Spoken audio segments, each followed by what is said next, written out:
amigo, minha amiga, tudo bem com você? Como é que você está? Você tem estudado a lição com a gente? Tem pego aí sua lição, sua Bíblia, estudado durante essa semana? Aqui quem vos fala é o pastor Marcos Freires. E nós estamos nessa semana estudando mais uma lição, a lição número 9, desse trimestre que tem o título Vida, Morte e Eternidade. E a lição número 9, ela fala sobre passagens bíblicas controversas. O verso principal está em João capítulo 5, verso 39, e diz o seguinte: vocês examinam as Escrituras, porque julgam ter nelas a vida eterna, e são elas mesmas que testificam de mim. E nessa quarta-feira, nós temos um título, Pregando aos Espíritos na Prisão. Quando você pega na Bíblia, falando sobre o texto falando sobre esse episódio, lá em 1 Pedro, capítulo 3, do verso 13 até o verso 20, pega a sua Bíblia aí, leia e compara com Gênesis, capítulo 4, verso 10. E você vai entender que esses a qual Cristo falou que pregara aos espíritos na prisão, muitos acreditam na imortalidade da alma, que Jesus foi até o inferno pregar para os antediluvianos que haviam perdido sua vida por não aceitar o chamado de Cristo Jesus. E nós sabemos que essa explicação, essa ideia, contradiz totalmente o ensino bíblico. E por que contradiz? Por quê?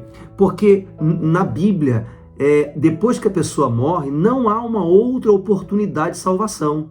Isso fica muito claro na Bíblia. Nós encontramos isso em Hebreus, capítulo 9, verso 27 e 28. E outra coisa, os mortos também, estamos aprendendo nesse trimestre, que os mortos não têm consciência, não têm memória. Ok? Então não tem como eles pensarem, ver a situação deles e assim por diante. Nós aprendemos isso, estamos aprendendo e aprendendo nesse trimestre. Eles só poderão na ressurreição final, quando os justos forem ressuscitados para morar com Jesus e os ímpios para a ressurreição final da morte eterna.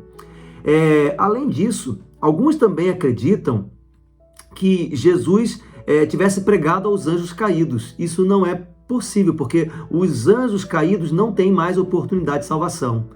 Compreendeu? Tudo isso lá na Bíblia.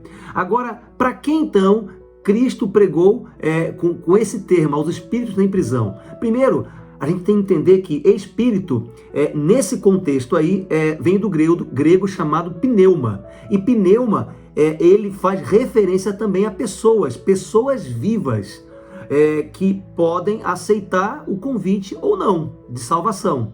Ok? Primeiro ponto. E prisão está relacionado a pecado. Então, são pessoas presas ao pecado. Então, estava falando por intermédio de Noé. Noé foi usado por Deus, instruído por Deus, naquela época do dilúvio, para antes do dilúvio pregar para quem? Para os antediluvianos desobedientes, naquele tempo. No entanto que o verso 20, aí de 1 Pedro 3, fala assim: no outro tempo, no tempo de Noé, os desobedientes e assim por diante. Então essa é a explicação dessa expressão, pregando aos espíritos na prisão. Pedro deixou muito claro e enfatizou o que significa ser fiel.